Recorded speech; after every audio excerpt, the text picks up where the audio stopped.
Welcome to Lit with Ernest, where we dive into the world of literature and explore the works that have shaped our understanding of the human experience. Today we're going to discuss a book that has had a profound impact on Western literature and spirituality, The Imitation of Christ by Thomas à Kempis. Published in the 15th century, The Imitation of Christ is a devotional book that offers guidance on how to live a simple, humble, and authentic life.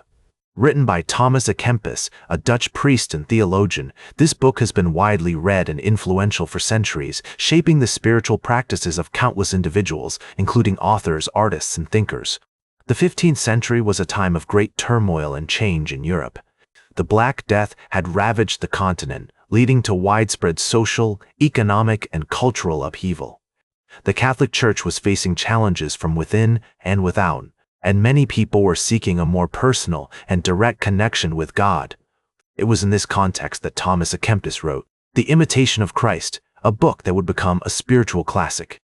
The book is divided into 4 parts, each focusing on a different aspect of the Christian life: the importance of humility, the need for detachment from worldly desires, the value of simplicity and silence, and the pursuit of inner peace. One of the key themes of The Imitation of Christ is the idea that true wisdom lies not in outward accomplishments or worldly success, but in the quiet, inner work of the soul. The Imitation of Christ also explores the idea of simplicity and silence as essential components of a spiritual life. In an age marked by distraction, noise, and endless stimulation, à Kempis's call to simplicity and contemplation is more relevant than ever. As he writes, in the silence of the heart, God speaks. This emphasis on the importance of quiet reflection and inner stillness has influenced generations of spiritual seekers and writers. The literary background of The Imitation of Christ is rooted in the devotional traditions of the Middle Ages. Kempis was influenced by the works of earlier Christian mystics such as St. Augustine and St. Bernard of Clairvaux, as well as the writings of the Desert Fathers and Mothers.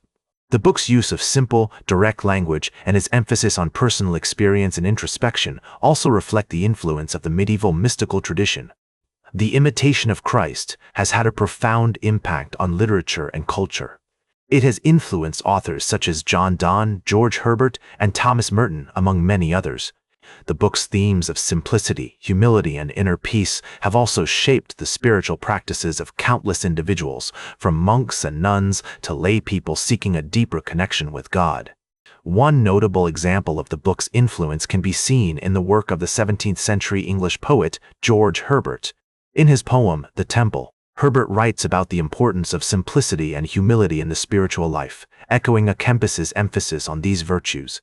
Similarly, the 20th century Trappist monk Thomas Merton was deeply influenced by The Imitation of Christ, and his own writings reflect the book's themes of contemplation, detachment, and inner peace.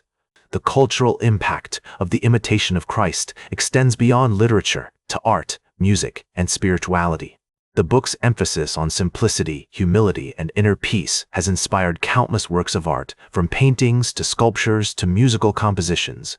Its influence can also be seen in the spiritual practices of various traditions, from Christianity to Buddhism to Islam. Its themes of humility, detachment, and inner peace offer a powerful reminder of what it means to live a life of authenticity and purpose. As we navigate the complexities of modern life, The Imitation of Christ reminds us that true wisdom lies not in outward accomplishments or worldly success, but in the quiet, inner work of the soul. That's all for today's Lit with Ernest. Like this episode if it hit true. Share it if you respect honest talk about books. Subscribe because we'll do this again. This is Ernest, signing off.